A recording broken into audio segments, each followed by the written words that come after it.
una mesa y yo siempre digo, ¿no? Oímos cifras que nos asombran y luego las llevamos al territorio y empezamos a oír nombres de la provincia que luego después veo que has traído el listado, o sea que si hay alguna pregunta sobre qué otros pueblos podrían tener ese memorial para deportados de la provincia de Ávila, seguro que de aquí podría salir también gente que dentro de vuestra asociación os ayude a mover el tema de la provincia de Ávila. Vamos a oír ahora un ejemplo de memoria personal, de cómo se tejen esas memorias colectivas a nivel del asociacionismo, a nivel del derecho internacional, del Tribunal de Orden Público, veremos después, o un caso personal que es el que nos va a contar Luis Garrido Orozco, que es físico, también jubilado. Estamos en una mesa de jubilados, excepto uno.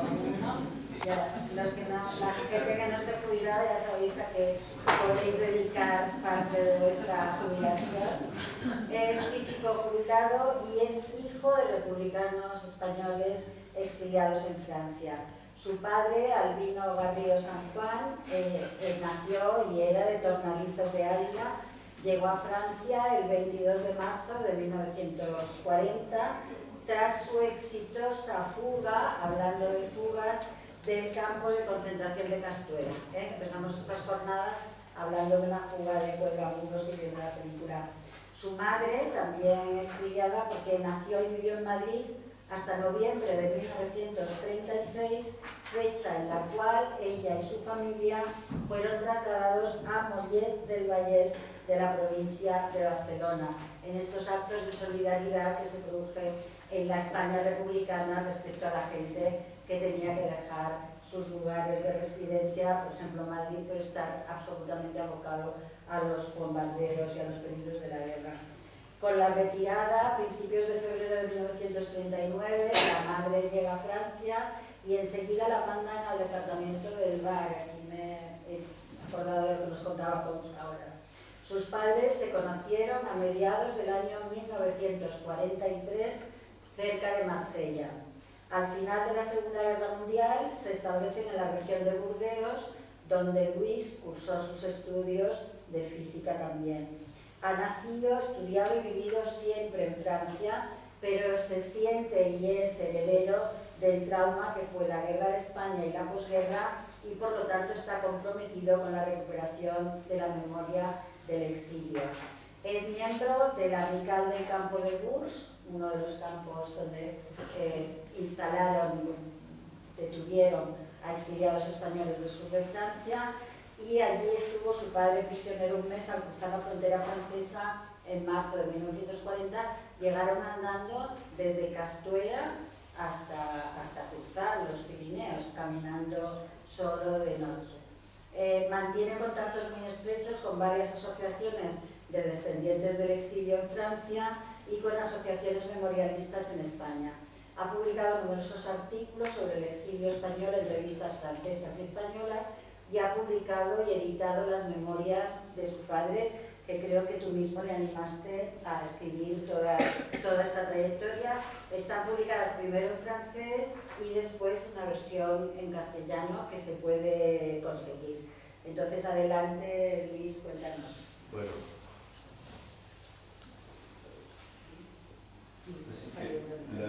Mi charla le he intitulado Memoria y Archivos. La memoria, como lo ha dicho Isabel, efectivamente se me ha olvidado de dar las gracias a la gente que nos acoge aquí, la Fundación Jesús Pereda. Saludamos a todos y a todas. Y memoria y archivos. Mi padre, como lo ha dicho Isabel, siempre nos habló de lo que le tocó vivir durante la Guerra de España y al final se animó a escribir en diciembre de 1981. Nació el 5 de febrero del 19, o sea que ya casi tenía 83 años, pero tenía una memoria fantástica.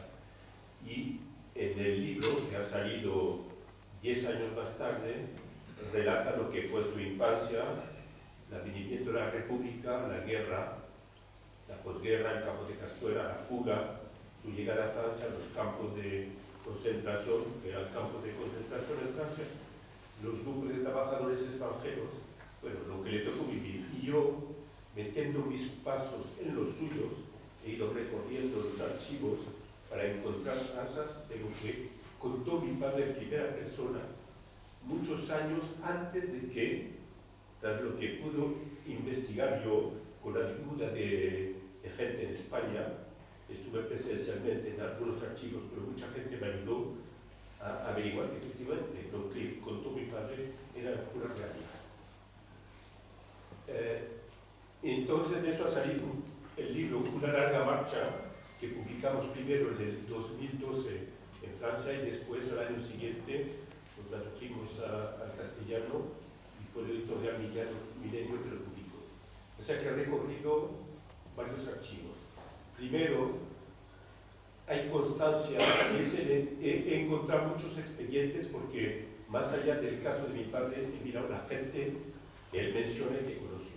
Y ahí es en el único expediente que he encontrado referencia a lo que acaeció en el pueblo de Tornadizos el sábado 25 de abril del 79, cuando fueron las varias dehesas para repartir fincas, para impulsar lo que la República había de traducir en términos de reforma agraria.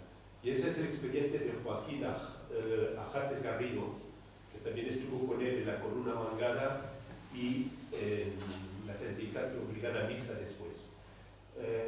Mi padre se juntó con la columna Mangada. Mangada, en muchos expedientes hay cosas suyas, y entre otras cosas que se ha hablado esta mañana del Tribunal Especial de la Represión de la Masonería y el Comunismo, pero aquí hay una traza que viene del Centro Documental de Memoria Histórica, que después de los primeros sucesos que tuvo Mangada en la provincia de Ávila, después le nombraron gobernador militar de Albacete, y ahí es un dato que va relacionado con él. Y hay otros archivos, esos archivos son cartas que Ángel Martín García Martín, aquí hay un nieto sobrino suyo, que fue el comandante de los milicianos del pueblo de Tornadizos y de otros pueblos de los alrededores, que constituyeron el punto más avanzado de la columna Mangada en la provincia de Ávila, porque estaban en la zona de Navalperal,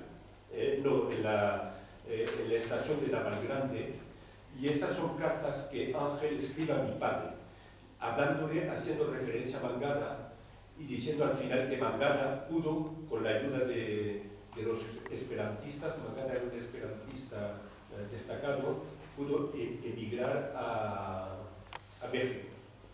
Y bueno, son cosas que Ángel le relata a mi padre. Mi padre estaba en Francia entonces y Ángel en África del Norte. Después de la columna Mangada, mi padre, cuando reorganizaron esas columnas de milicianos sobre la base de las brigadas mixtas, se va a la 34 Brigada Mixta y el frente se establece en el Cerro de San Benito, y el jefe de Estado Mayor era el comandante Carrasco, Rafael Jiménez Carrasco, que murió en un accidente de automóvil el 7 de abril del 37, cuando había ido a visitar la línea de frente y se iba hacia Madrid. Y da la casualidad que mi padre estaban de maniobra por la zona de Galapagar y vieron el coche en el que falleció Carrasco. Después mi padre, bueno, como era muy joven, sus clases no habían sido llamadas a filas, le desmovilizaron. Y entonces se fue al sur de España, la provincia de Murcia, y se alistó en la aviación. Estuvo en la segunda compañía de base de maniobra con un jefe, el teniente Justino Cudero Escudero. Y esto me lo ha proporcionado, viene del archivo histórico del Ejército de Aire, Carlos Lázaro Ávila, que es un historiador de Adar, y es el expediente de Justino Cudero Escudero, que fue juzgado al final de la guerra y creo que le condenaron a 2 años de cárcel. Y ahí, bueno, no se puede leer, pero tienen todos los lugares que corresponden por aeródromos pequeños por los que pasaron. Al final de la guerra, mi padre se encuentra en la provincia de... ahí tendría que volver para atrás, a ver.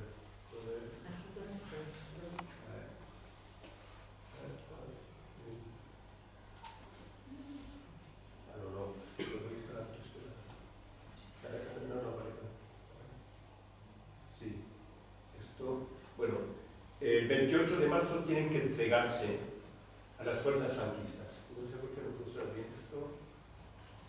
Y se entregan, mi padre lo escribe, a un regimiento de la 19 División Franquista que estaba estacionada en Logrosan.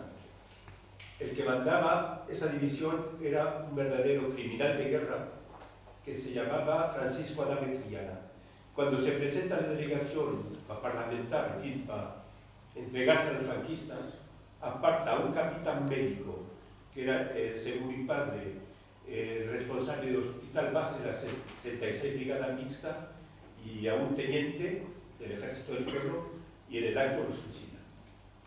Yo he estado mirando a ver quién podía haber sido ese capitán médico. Hasta ahora no lo he conseguido, pero encontré en el archivo de Ávila, me lo mandaron, aquí datos que van relacionados con la 66 Brigada Mixta. Doy ese ejemplo para indicar lo dramático que es una guerra. Y ahí aparece un médico que se llama Manuel Herrera Yu, y bueno, era teniente. Yo pensé que podía ser ese hombre. Estuve buscando y encontré un señor que me dijo que efectivamente él había conocido ese médico. Ese médico era de Caspe, tenía un hermano, Carlos, farmacéutico, hombre de derecha, que fue fusilado por elementos anarquistas el 26 de julio del 36.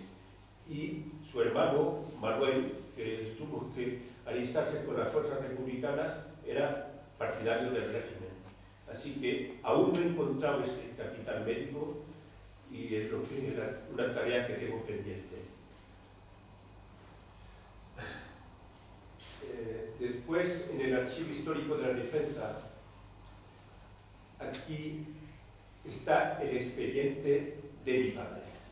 Así que no sé si lo ven bien. No se ve bien.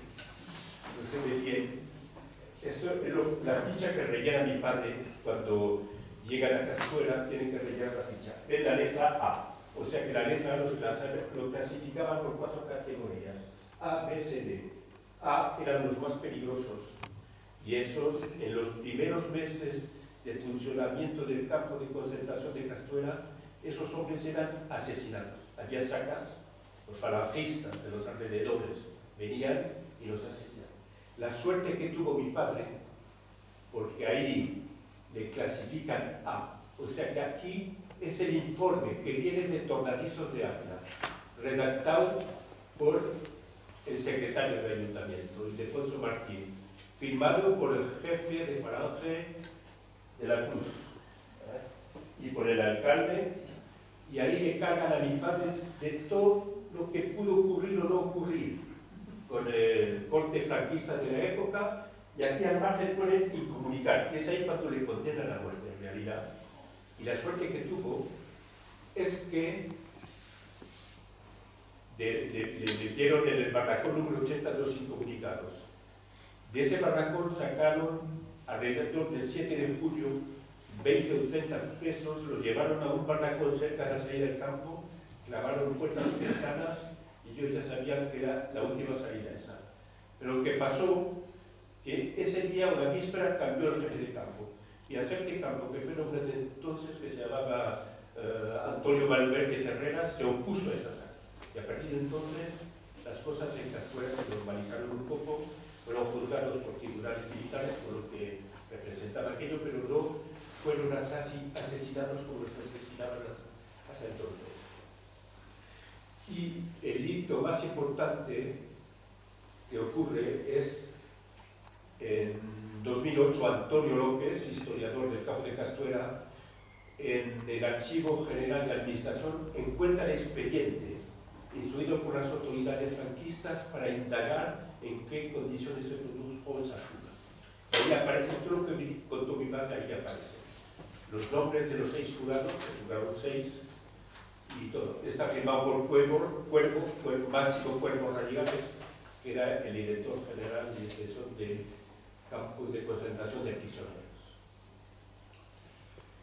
Esto es la fuga la fuga que hicieron de Castuera, más o menos el recorrido que tuvieron, porque andaban de noche por la dificultad y el peligro que representaba, y de los 6 que fugaron, 2 los detuvieron. El primero fue el mayor del grupo de los evadidos, tenía 38 años, Miguel Fernández Talán, y aquí en ese informe, eso lo he contado en el Archivo General Histórico de la Defensa en Madrid, Paseo de Moret, es el expediente de Miguel Fernández Talán, nada más que 10 guardias civiles y 7 falangistas estaban detrás de ellos. Aquella gente se movía por zonas que conocían y controlaban. Los fugados iban por zonas que desconocían totalmente. Así que ese primero le cogen a finales de enero de 1940 y el segundo que cae es Jerónimo Morgado Galán, le cogen el 18 de febrero de 1940 en el pueblo de Fuengirola.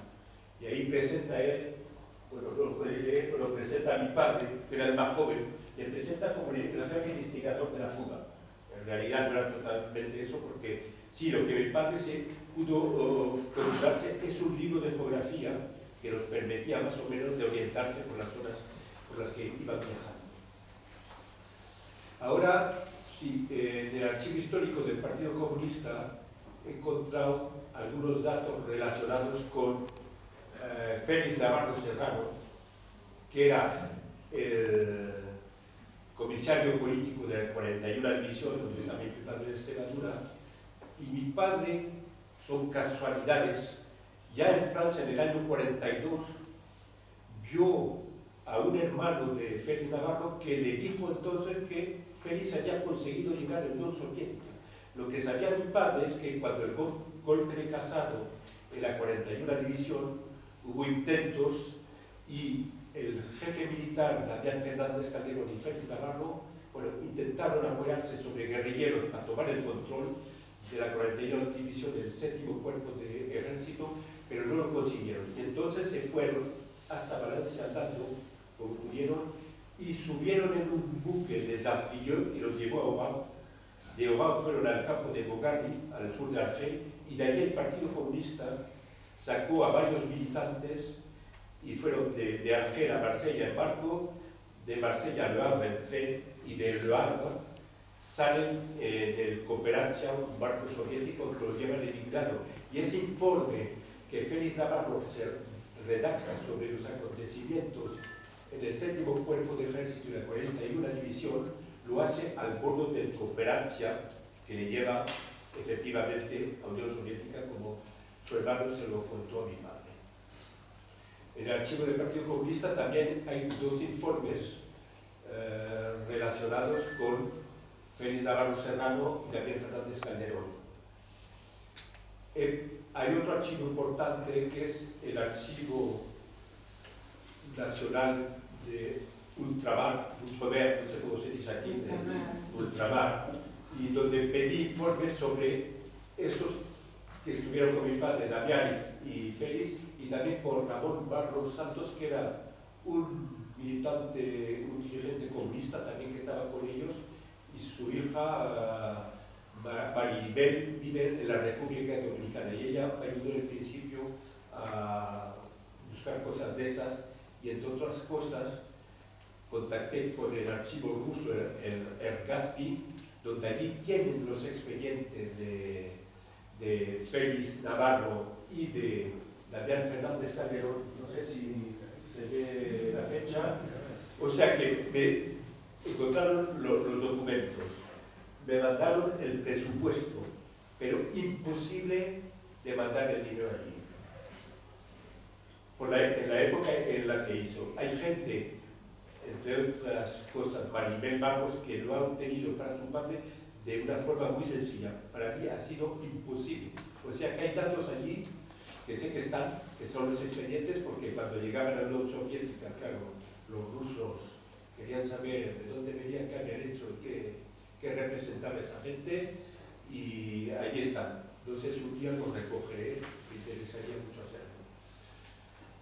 Lo que hay también en los archivos en Francia, en los archivos nacionales, Pierre Lafitte, al lado de París, es todo lo que va con el exilio de los republicanos españoles. Hay muchísimas cosas allí, y entre otras cosas, en lo que se llama el Fondo de Moscú.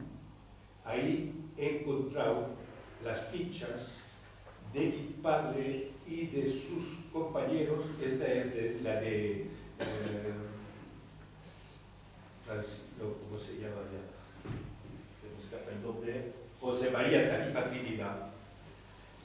Esos archivos eran en Francia del Ministerio del Interior.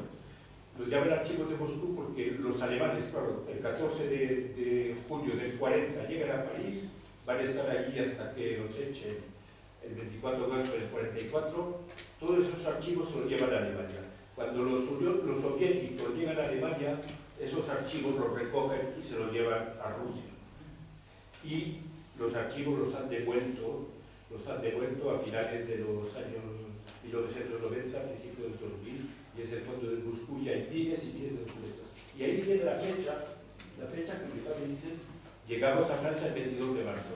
Ahí hay constancia de que efectivamente fue el 22 de marzo. Después, claro, estuvo recorriendo en la geografía francesa varios campos de concentración. Primero le metieron en Gurs, y de Gurs le trasladan al campo de Argelès. Y ahí viene en un convoy que salió el 17 de abril de 1940 de Gurs, porque en aquella época estaba vaciando el campo de Gurs, y lo llevan a Argelès. Y en los archivos del departamento de los Pirineos Orientales, viene ahí, aparece mi padre, Carrillo San Juan. Hay también otro archivo que es de importancia, es el archivo del Ejército de Francia. Y ahí se recogen los informes de los que, como José María Tarifa Trinidad y Fulgencio Murcillo Pulido, tuvieron que alistarse en la legión extranjera cuando llegaron a Francia. Porque cuando llegan a Francia, en el campo de Gurs, los militares franceses lo dicen: tenéis tres posibilidades, os alistáis en la legión, o en los batallones de marcha, os mandamos de nuevo a España. Dos, José María y Fulgencio se alistaron en la legión extranjera. Mi padre y otro que se llamaba Silverio, que era del pueblo de Castilla-Blanco, por fin los dejaron en paz y se quedaron allí. Pero ahí aparece José María, que se alistó en la legión. José María tiene un recorrido increíble de la legión, claro, la legión hasta que el 11 de noviembre de 42 los norteamericanos debarcan en África del Norte. La legión se vuelca del lado de... ¿Cuánto me queda? 2 minutos. Se vuelca del lado de los aliados, y va a ser José María la campaña de Túnez contra la Finca Cops. Cuando vuelven de esa campaña, se fuga la legión porque los que van buscando militares con experiencia para constituir la segunda división acorazada de la Federación del Leclerc, pues muchos españoles de los cuerpos francos de África o legionarios se fugan y se juntan con las tropas de Leclerc. Y aquí aparece José María en una semioruga de la 11 compañía del tercer regimiento de marcha del Chad, ese semioruga que se llamaba España Cañí. Y ahí se le ve en una fotografía que sale en un libro de Daniel Ebar sobre la segunda división acorazada. Hay lo mismo para Fulgencio. Fulgencio estuvo después en el primer cuerpo de ejército del mariscal de Lata, hizo el desembarco de Provenza y acabó la guerra en el 45. Así que voy a pasar cosas. Mi padre estuvo en la cárcel de Aix-en-Provence 15 días porque por vagabundeo no tenían papeles y nada, y después tuvo que alistarse en los grupos de trabajadores extranjeros, que eran la misma cosa que las compañías, pero controlados por el régimen de Vichy. Bueno, voy a acabar con eso.